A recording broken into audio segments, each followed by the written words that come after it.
Hello and welcome to Jazz Piano Daily 132. Here is part 3 of how to easily play from Fakebooks.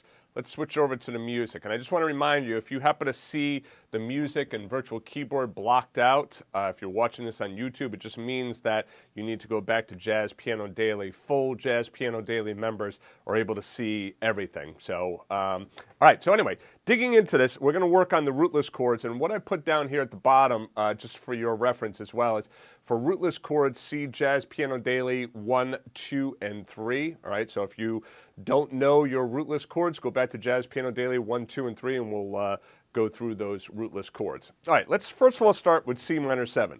Here's our C minor 7 rootless chord, 3, 5, 7, 9. D minor 7, flat 5. Now, on a minor 7 flat 5, I don't add the 9, I just replace the 9 with the root.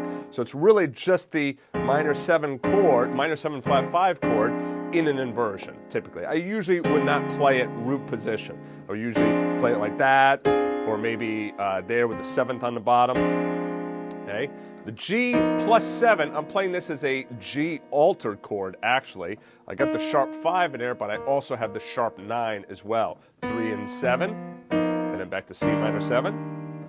A flat 7. Again, another way of looking at these rootless chords is that's your 3rd, that's your 7th, and you're adding in these tensions, 9 and 13. Okay.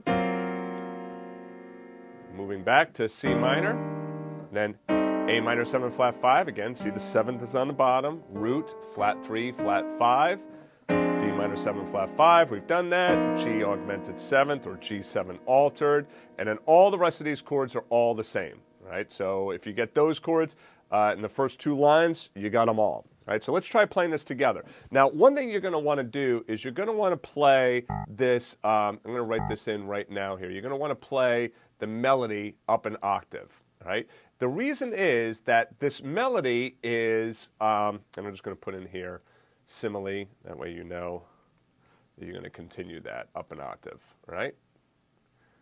I'll put it right there for you. Okay, so the reason that you go up an octave with this melody is, look what happens if I play the rootless chord here and then I play the melody there. Now, I got to tell you, this always used to confuse me when I was younger and first starting to learn to play jazz piano. I was like, well, what do I do, right? Now, you might say, okay, well, you do your other inversion, right? You go down there.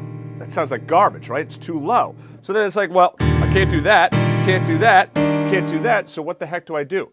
You bump the melody up an octave. So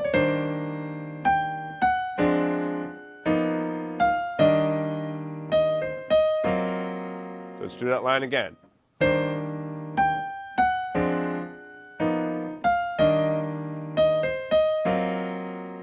One more time. Okay.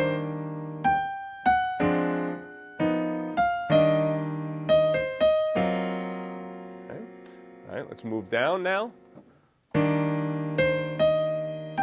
So remember, this is all going to be up an octave, the right hand.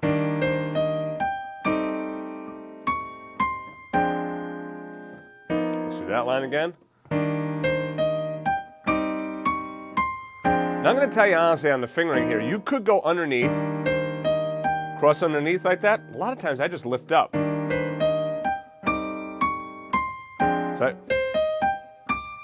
I just lift up my hand.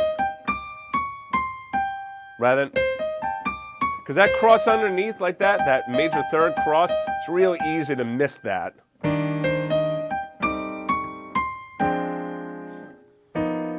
On. Let's pull up the last 2 lines here, then C minor.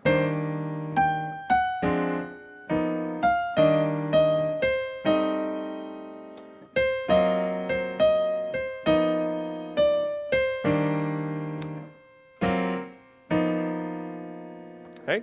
All right, so now that's the whole thing with shells. I'm sorry, with rootless chord voicings.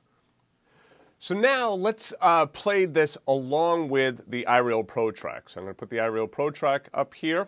Okay, let's go back up to the top, and we're going to play this whole thing with the iReal Pro track. I'm going to make this a little bit smaller here, so I could get all of the sheet music on here. I also want you to recognize that there's a couple of different changes in the iReal Pro track, which we are going to talk about as we move through this 10-part series, okay? And also remember, this is just the first part of the song. We don't go through the bridge really just yet, okay? The idea is I'm trying to keep these snappy and quick, so we're just going to do the first part. But if you can do the first part, the bridge is not that difficult. All right, so let's go through and let's play this along with the iReal Pro track. Here we go.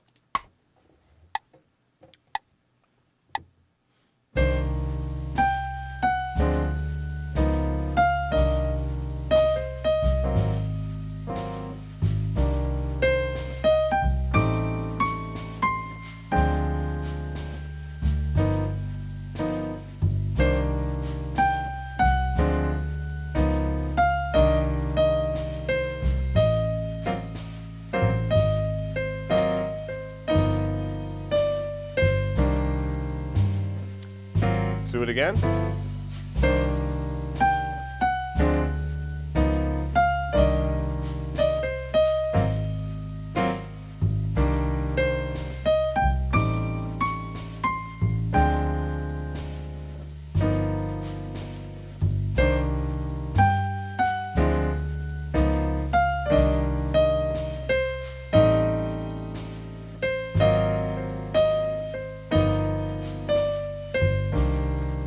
Okay, all right, so you want to get that down with the rootless chords because in the next phase of this, we're going to start to do some root stomp, right? I'm going to explain what that's all about and how that works. So before we end for today, let me just kind of explain this whole rootless chord concept. Rootless chords, you can play while playing solo piano, but listen to what happens if I play just the rootless chords and I have no band track with me.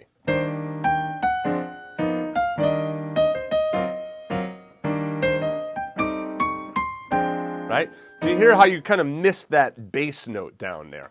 That's why a lot of times when playing solo piano, we will bring in some of the bass, right? Whether that be through a bass line, by hitting the root, and then hitting a rootless chord, and then so on. But the point is, you shouldn't think that rootless chords are only for group playing, because that's not true. You do use rootless chords in solo piano playing as well. It's just that you got to kind of massage them a little bit. You have to like kind of utilize them in the right way. Otherwise, your arrangement just starts to sound a little bit too thin. All right? So anyway, that's it for today. Get this down. I'll see you in tomorrow's lesson. To get the first 45 pages of music for free, just go back to jazzpianodaily.com. If you liked the video, please be sure to click the like button and also subscribe to the channel and turn on notifications. To watch the rest of the lessons in this series, just click on the playlist to the right of this arrow. Thanks for joining me, and I'll see you in the next video.